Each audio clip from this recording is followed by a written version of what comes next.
The committee will come to order. Welcome to today's filled hearing of the Ways and Means Committee about the future of America's trade policy. I am told that this filled hearing is the first outside full committee hearing in 100 years in Congress. And to do that in Staten Island, we are blessed to be here with Ms. Nicole Malatakis in her beautiful district. As America's front door to the world, New York City and ports like the one here at Staten Island represent the front lines of America's global trade. Last year, the total value of U.S. goods traded was approximately $5.3 trillion. That includes food from our farmers, the energy in our homes, the medical equipment in our hospitals, and everything in between. There isn't a single worker, family, or business in our country that isn't impacted by trade, some positively and some negatively. Unfortunately, bad trade policies in Washington have allowed foreign countries to take advantage of our workers and destroy American jobs.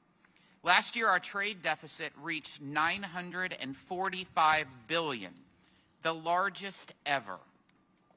The American worker should be at the center of our trade policy. That's why the Ways and Means Committee is here today, to listen to Americans on the front lines about how we can revitalize fair trade in America. During the hearing, we will be passing around notebooks that you'll see right over here. I'd like to ask all of our audience members to please share your thoughts about how Congress can improve U.S. trade policies. We want to hear from you, and we want that submitted into the record. One key step is to secure our supply chains. We must reduce our dependency on nations who do not share our values or have aligned interests.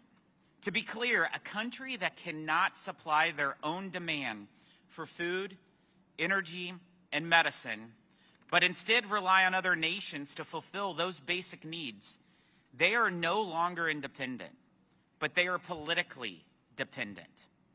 That means producing more of our own medicine and energy, and where we can't make it here, ensuring that we are sourcing from allies close to home.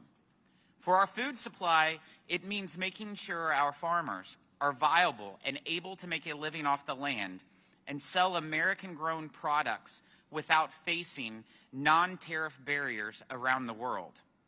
We need to aggressively enforce the commitments our trading partners made to treat U.S. products fairly. We must build on the progress from USMCA by pushing more trading partners to open their markets so our farmers and small businesses can compete and win. American families, they need results. We must use trade enforcement tools to chart a new path forward to put American workers first and to hold accountable bad actors, including China. To do that, Congress must reassert its constitutional role as the lead in U.S. trade policy. Right now, the administration is trying to work around Congress and create so-called frameworks that lack the force of law.